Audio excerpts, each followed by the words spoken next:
Folks, what's going on? How are you? Martina Michelis puzzles me. I know I'm playing with my hair. It's just I can't control it. It's weird. My hair's weird, so bear with me. It seems, or at least he gives off the perception that it's very difficult, or it is kind of a sacrilegious notion or some type of inconceivable thought that you can defer when it comes to the way he sees football, or if you end up criticizing the way he sees football, or the way that his players play, or the philosophy that he's looking to instill.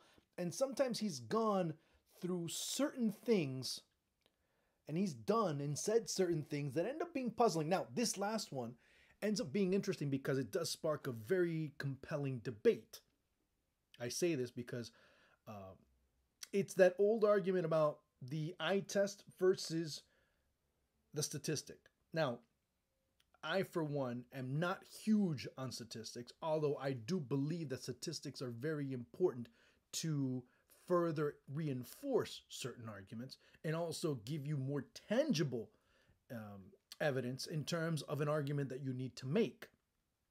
And when you're analyzing games, evidence, well, what you can back up, you can use things, or you can use statistics, is very important to be able to show why this position doesn't work for a player, why this movement isn't working, why this formation is not the ideal one that's being used.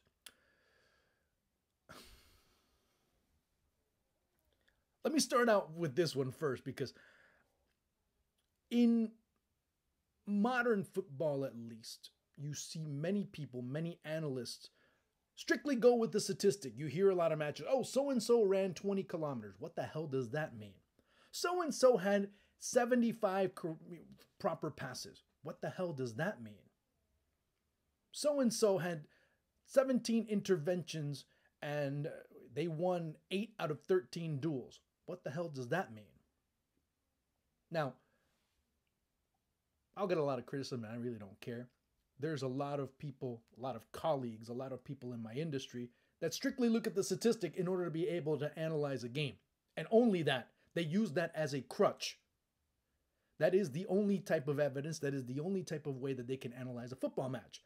They can't see that, well, because the player's shifting in one direction, the spacing between players, the runs that are being made, the timing of said runs, the ball, where the ball's being placed, where the ball's being passed to, who the ball's being passed from to, who the player, from A to B, in other words.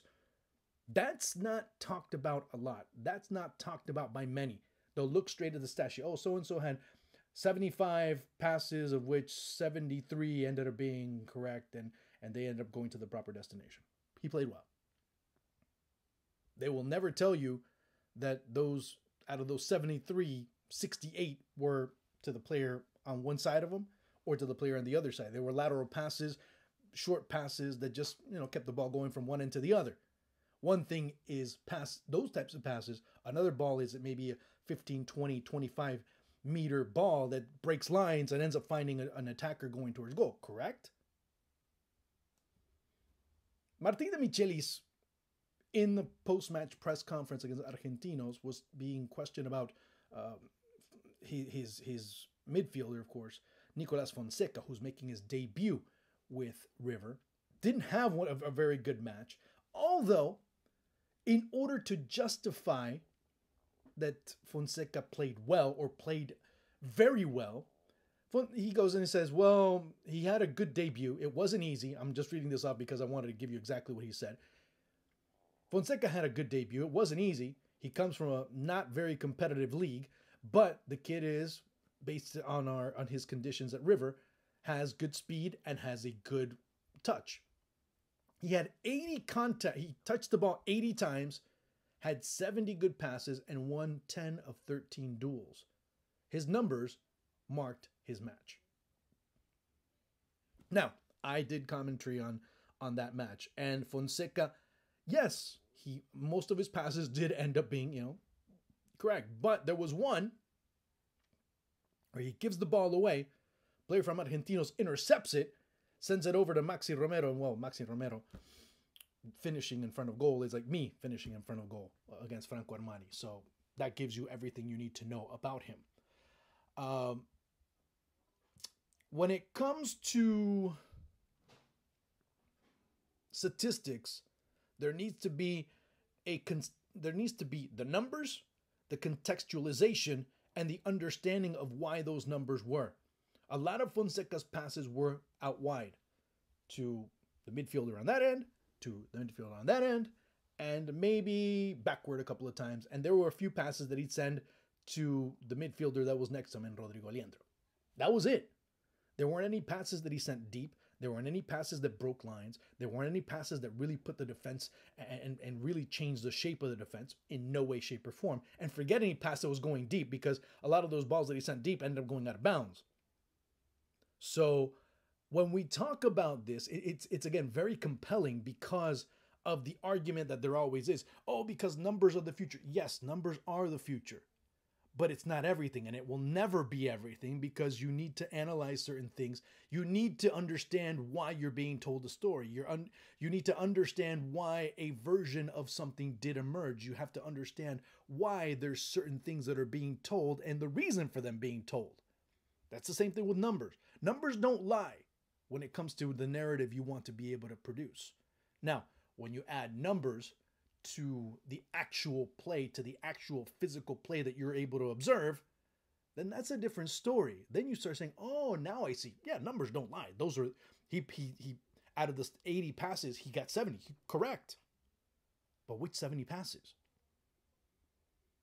Because you've heard a lot, oh, Barcelona had at one point 1,000 passes that they put together during the match. But yeah, but a lot of them were short. Now, again, I don't want to make it sound like, oh, no, Pep Guardiola and Luis Enrique's teams and so on didn't know what they were doing. No, there was purpose in those, giving the ball movement. But then when you start to see a lot of those statistics about numbers and passes, and if there's one statistic that doesn't tell you the entire truth based on it alone, you have to see the match, you have to see how they played, is passes. Another one's possession. What did they do with possession? They had 75, 80% possession, 85% possession, but they only had one shot on goal. How effective was the possession? Well, it was effective in the fact that the opposition really didn't attack on the other end, correct? Maybe. Then you have to see how much was produced out of the 15%, out of the remaining 15% in terms of the other team's possession. How many shots did they create? How many goal-scoring opportunities did they create? That's a totally different story. But when you're talking about the team A in this case, and what they were able to produce with those passes, what they were able to produce with that possession, then you end up having to build yet a better story, or a more effective story, a clearer story, a more truthful story to the audience. And a lot of times you do that. A lot of times, a lot of commentators you hear, especially here in the United States, they go strictly to the statistic and the statistic alone. And that's it. But they never ask beyond that. When you start peeling the skin off the onion, then you start realizing, oh, now I see what's going on. Hey, why are there so many passes, but yet so-and-so's not able to get the ball as much? What's going on there? That's when you have to elaborate a little bit more. And it's not the commentator's fault in this case, because the point was that Martin de Michelis was able to establish a pretty interesting debate when it comes to that. Because, look, let me be honest. Argentine fans, River Plate fans are very intelligent. They understand what is football, what is quality football, what is good football. They understand that. They're a very intelligent fan base. I'll tell you that much. And they understand. And many after that match were not pleased with the way River played. And they pretty much mentioned Fonseca amongst many others, and the lack of tempo and the lack of change of speed and the lack of depth that at times they were able to have in certain facets of play. Again, that's the fans that we're talking. That's why I say that River Plate fans, in terms of what they want to see with football, in terms of how they interpret football and how it should be, they're a very, very intelligent fan base. And that's where I believe you start to see a little bit more in terms of the eye test, because fans, when they're at the stadium in some parts of the world, they don't have access to artificial intelligence and start looking at what ends up being the most, what statistic ends up being the most prevalent. No, they said so-and-so was just sending short passes. He wasn't really doing much. So when they see the statistic, it affirms exactly what they saw instead of the other way around.